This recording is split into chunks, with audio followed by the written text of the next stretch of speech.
Unemployment claims are at their highest level since 2008, yet we just had a blowout jobs report. So what is going on? And is there a lot of disconnect that we're seeing across the country, province to province? And does that mean the central bank is going to hike another 25 basis points? Like that even matters in my opinion, but that's what everyone's speculating about. Labor force survey for September 2023. I'm a little late in covering this. Sorry about that. It's just been a crazy couple of weeks. So employment rose by 64,000, 0.3% in September, following an increase of 40,000, 0.2% in August. The employment rate, the proportion of the population aged 15 and older who are employed, rose 0.1 percentage points to 62%, offsetting a decline in the previous month. The unemployment rate was unchanged in September and stood at 5.5%. So you can see here it's at 5.5%. So that's what we've got there. So it's interesting what's happening there. So if you look at the highlights across the provinces, employment increased in 6 provinces in September, led by Quebec, BC. You can see that employment declined in Alberta and New Brunswick. Those were the main declines. And it really went down in Alberta, which is really interesting considering what is going on with the real estate market there and considering it's in complete hysteria right now. It's going to be interesting to see what happens moving forward as more and more people get unemployed. So what I want to go to right now is the breakdown province to province, and then we'll get into the unemployment claims and everything like that. So I'm going to break this down by full-time employment. So this is basically last month and this is this month. So you can see it increased by around about 8,000 in Nova Scotia. Quebec, you saw full-time employment that increased as well quite significantly. And this was really what brought up the unemployment rate in terms of keeping it flat, because I think without Quebec and Ontario in this report, you would have had unemployment rate going up probably by 0.3%.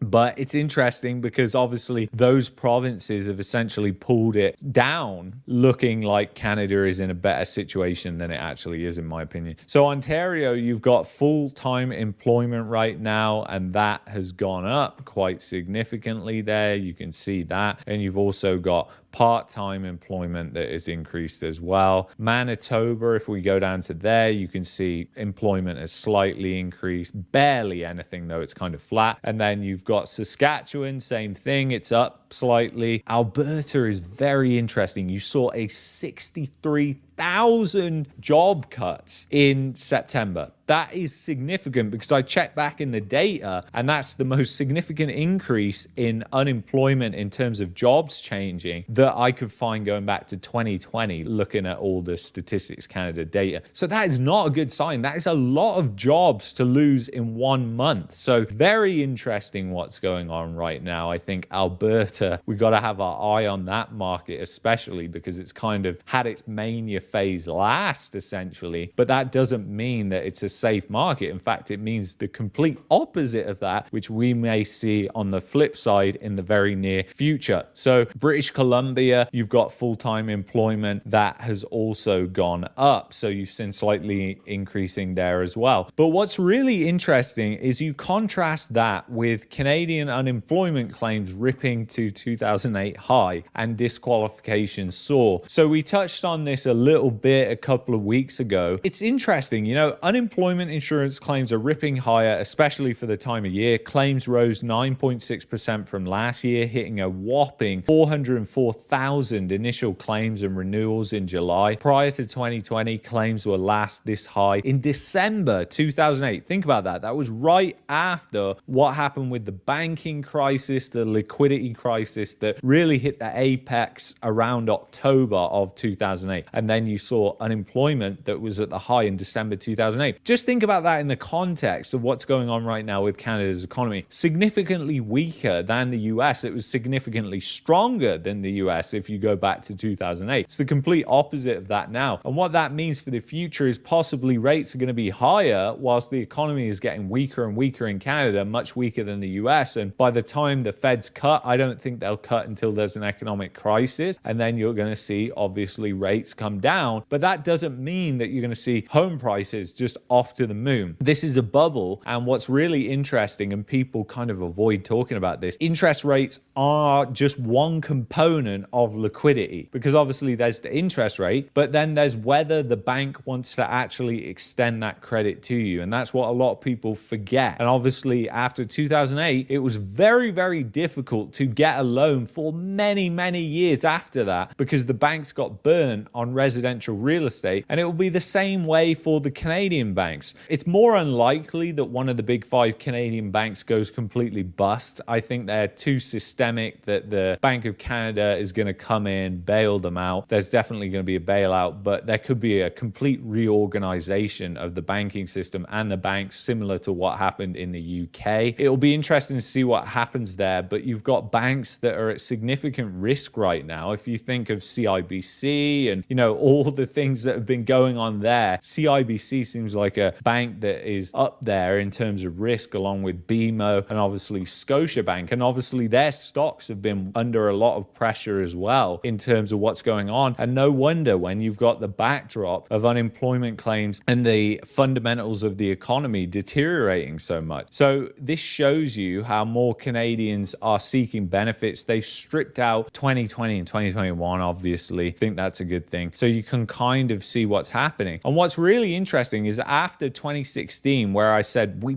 marginally just escaped a recession in 2015, 2016, and then you had claims go up, they came down. Obviously they cut rates some around this time frame, I can't remember exactly when, and then you saw rates going up in terms of claims into 2019, and the yield curve was inverted in 2019, signaling to us that there was going to be some problem ahead and something was happening. So it's interesting, because when you put all these things together and connect the dots, you can really begin to understand what's going on here. So Canadian unemployment claims are showing recession-like growth in a tight market. And this is the bizarre thing. But you have to remember, Statistics Canada does a lot of seasonal adjustments. That's why I used the full-time numbers this month, was because essentially the drop-off from August to September, they're doing all kinds of manipulation with the unemployment data. Just like they do with the GDP data, the drop-off in spending going from December to January. Now, there has to be a certain amount of manipulation, obviously, because there is that massive spending drop-off that you get after Christmas. But the thing is, we don't know the calculations that they're making, and they make it so esoteric. Even if they came out with that data and that calculation, it would probably be impossible to understand. You'd need 10 PhDs to understand.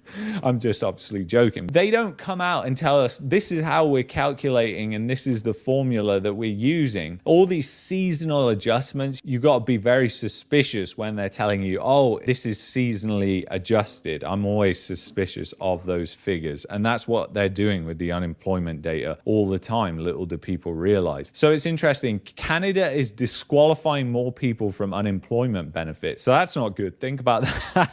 I mean, rightly so, obviously, but think about that. That means more people who potentially need that money aren't getting it. So what's that going to mean if they own a home or they have a variable rate mortgage? And it just goes on. And you can see how this feeds into the housing market and can cause supply to just essentially skyrocket in the housing market, just like you had during the GFC, especially when you've got this much employment, which is revolving around the housing markets. So claim disqualification is also on the rise, making the issue even stronger. Over the past year, there was a 52.2% increase to 98K disqualified claims in July. Prior to 2020, it was the most claims for a July since 1993 and the highest growth since 1973. Something is brewing and it doesn't sound like good news. Yeah, it doesn't. Look at this. This chart goes all the way back to 1993 and we've got disqualified claims this high. So that is very interesting. Like I said, these people are obviously trying to get that money. And usually when people are trying to get money, whether rightly or wrongly, if they're committing fraud or whatever they're doing, it's because they need that money. And obviously, like I said, how's that going to feed into everything else? How's that going to feed into the economy? How's that going to feed into the housing market, the rental market even? Because a lot of Canadians are dependent on the people who rent homes off them for income. And what's going to happen to those people when they stop paying the rent? Because obviously the renters, generally speaking, it's not always the case, but generally speaking,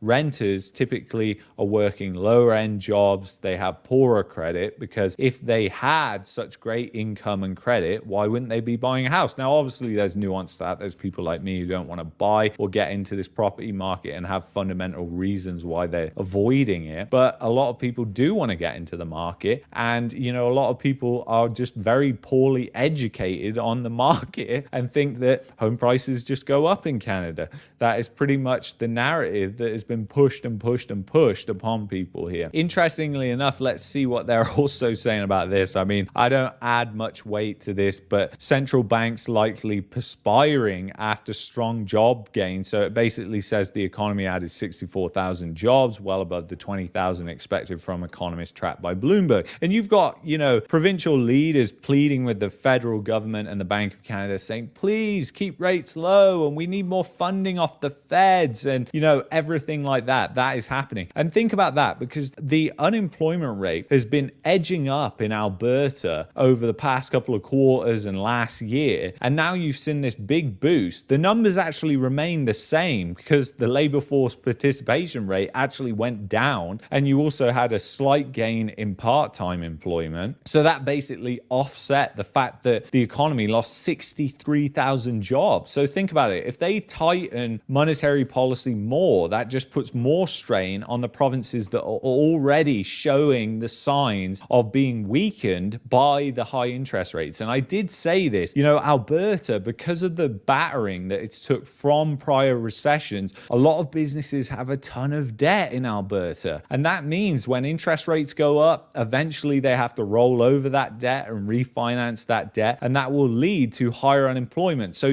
people are coming to the province because of a wildly distorted province from all the stimulus that was handed out 2020, 2021. We know that Alberta was one of the biggest recipients of all the stimulus. I mean, I still think the government of Alberta is still doing stimulus. I mean, it's just absolutely insane. You've seen all this stimulus money in Alberta, but eventually once that dries up and that's gone away, you're going to see the market is just going to completely change. A lot of young people that saw their income grow significantly are going to see it shrink right away and have been relying on credit cards and everything like that because their purchasing power has been decimated by inflation. And, wage gains in Alberta as well have not been particularly good over the past 7 years, let alone the past 3 years. Now, it still has a higher average income than most places in Canada. It's not growing that much. So, that's not a good thing. So eventually you're going to get other places that are overtaking essentially. And I'm beginning to see that in certain industries, in fact, that you get paid better now to go to places in BC. And even when you factor in the cost of living there, you're actually making more money in BC than you are in Alberta. And it never used to be the case. It certainly wasn't the case when we moved to Alberta back at the end of 2018. So it's an interesting dynamic that is going on in the labor market right now. And when you add in what's going on in the housing market as well, it makes a pretty much toxic combination. You've obviously had the inflation data that came out as well. We knew inflation obviously was going to start trending up. And I said that it's probably going to go above 4% when you consider the base effects and what's happening. And we're seeing inflation rising again. So it's going to be interesting to see how that feeds into everything else. I mean, I don't really think it's going to have that much of an impact on demand, considering where the economy is, considering how the consumer is essentially done. Even National Bank coming out with a report saying that the pandemic savings are all gone now. And a lot of that, those numbers are kind of distorted as well, because a lot of wealthy people, they save a ton of money, whilst you have people at the other end of the spectrum who have got no savings at all. So that kind of distorts the whole number. It's very hard to look at a savings rate number or the total amount of savings just for the population, because so much of the wealth is concentrated in the top 1% of the country. But anyway, the labor report, that's it. I guess we'll see what continues to happen. But I think the job market is getting incredibly weak. And even though we had this blowout report, as you've seen, it's not so blowout as you might think. And if the Bank Bank of Canada hikes after this, well,